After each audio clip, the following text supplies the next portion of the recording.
We are going to turn this into this.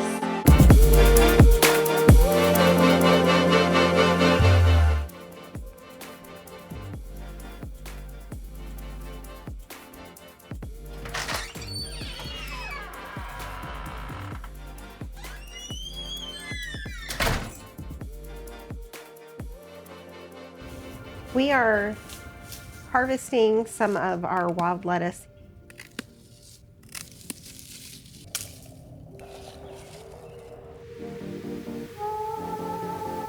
Today we harvested some of the wild lettuce out of our field, and I'm going to strip these bits off. We're going to chop it up. We're going to put it into our distiller, and we're going to extract all of the medicinal goodness.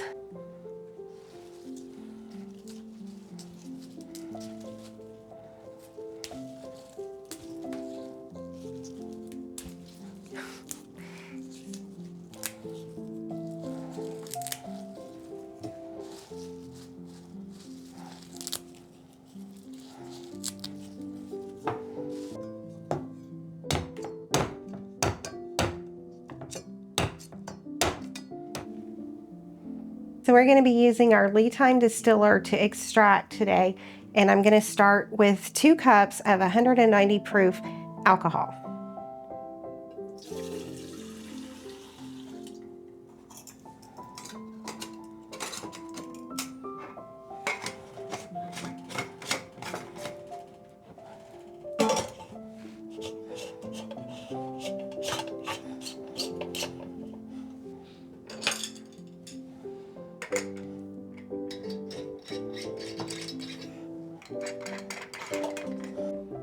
So how it works is the alcohol steams through the plant matter and extracts the goodness. So the alcohol steam travels through the pipe and into the ice bath and condensates back out so we can collect it.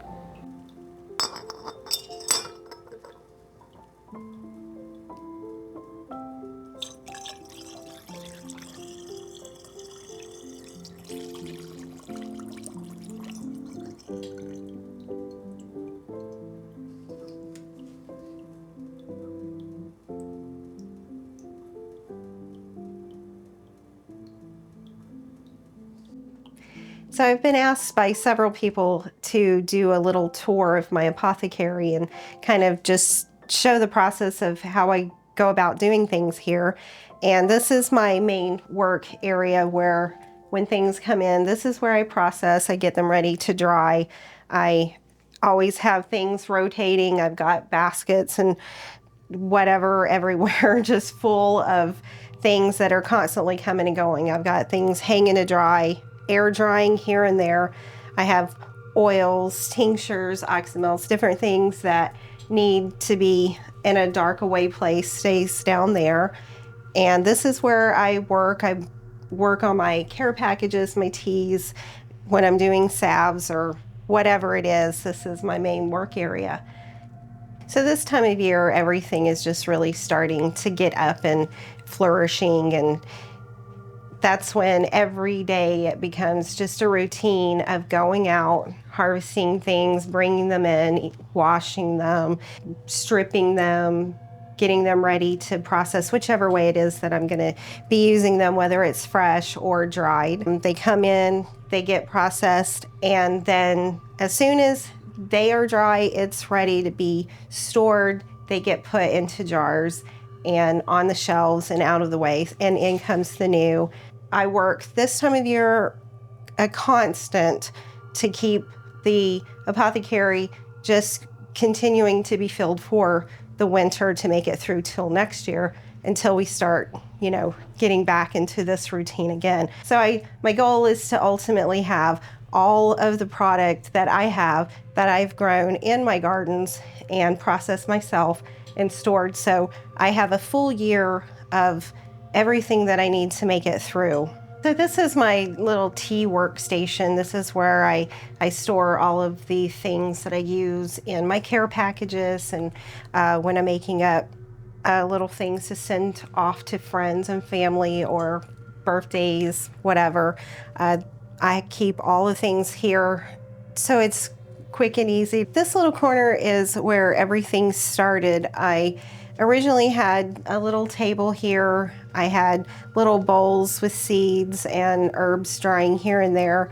And over time, it just kind of kept building as my gardens kept growing and I became more interested in growing all of my teas myself.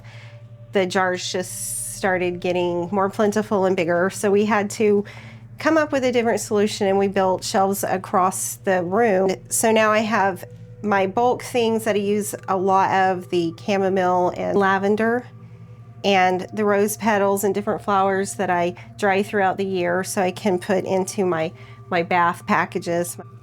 So here I have a little shelf. I've got it kind of extra curtain down below so it stays nice and dark. I keep my oils, vinegars, oxymels, different things down here, and it actually swivels. So there's storage there too.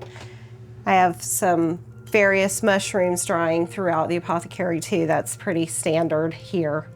And here I have a few books that I've been collecting. I think it's really important that we build our physical libraries just in case we can't get to the internet. I have some red basil bud vinegar I keep on hand. It makes a great vinaigrette. I've got simple syrups. I've got chocolate mint, dandelion, violet.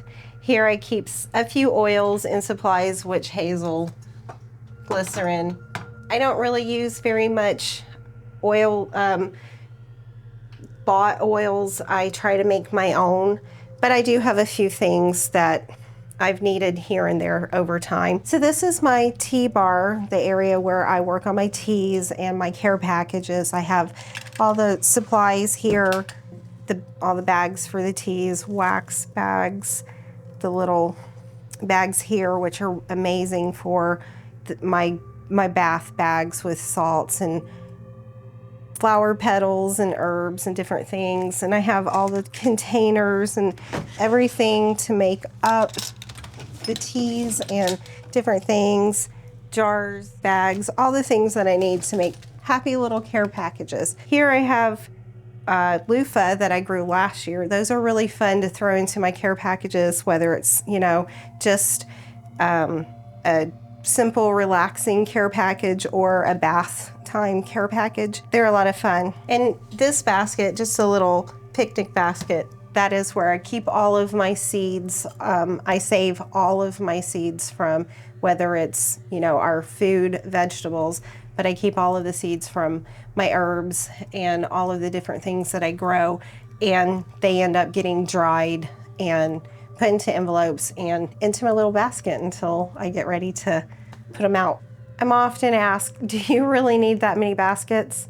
Well, the answer is clearly yes, because I can never, ever have too many baskets. So if you're ever at a loss as to what to buy me as a gift, a basket. You don't even have to put anything in it. Just, I mean, other baskets maybe. But I do use every single basket just about every day. And this is just a small portion of the baskets that I have. But I utilize them every day, especially this big one.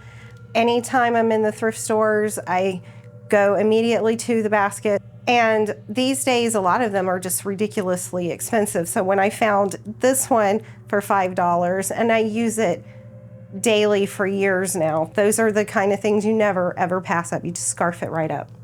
Coffee cups. You can never have too many teacups, coffee cups.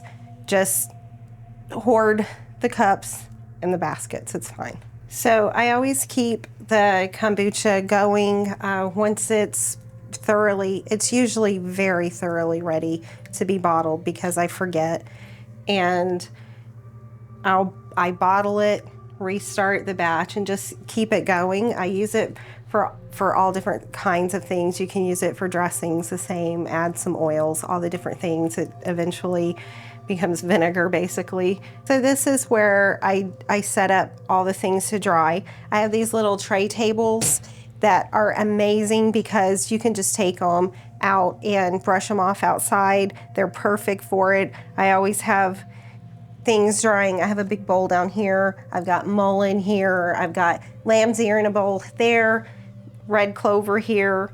I've got roots and just different things here and there. Mint, of course, I always have mint.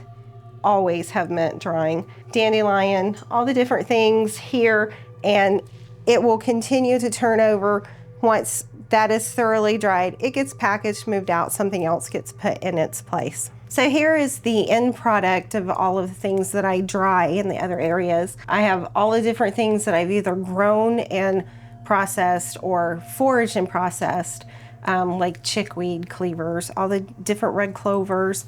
And then I have things that I have grown myself, like bee balm, borage, and all the different things. They're dried, they go in here, they get a food grade silica pack, and they last a really, really long time. So when I started outgrowing the shelving units on the other side, I asked my husband to utilize the space that we weren't using under the bar here. It was just wasted space.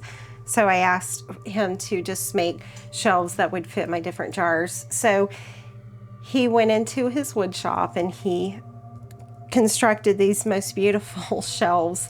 I told him I don't care what they look like, I want them to be natural. This is wood that he has taken down himself from, like cutting the tree down, having it milled, drying it, the whole 9 yards. And they're absolutely perfect. They're my pride and joy, actually, and they're both completely different, which is exactly what I wanted. I wanted to showcase the natural product and keep those lined. It's perfect. It's so much storage. So this is the finished product after everything gets dried and packed into the jars, and it's right here, right next to the kitchen. It makes it really super easy to just grab things, make our teas. I just want to take a minute to talk about some of my favorite parts of the apothecary, and that is the flowers. There's just such a great feeling about seeing all of the beautiful colors and the beautiful textures.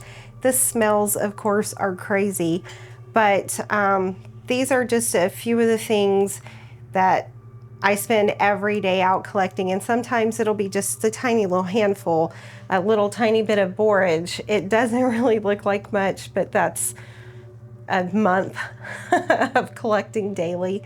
So I have borage, calendula, spilanthes, I've got some chamomile, echinacea, daisy, bee balm, St. John's wort, purple basil, buds. So these are the most fun parts, because even though I pay probably just as much, or if not more, attention to them than the bulkier items, the things that I can fill up huge baskets and bowls, that's just a little bit of yield, but they add so much to my apothecary, to our teas, to salves, and all of the different things that I'm gonna make down the road.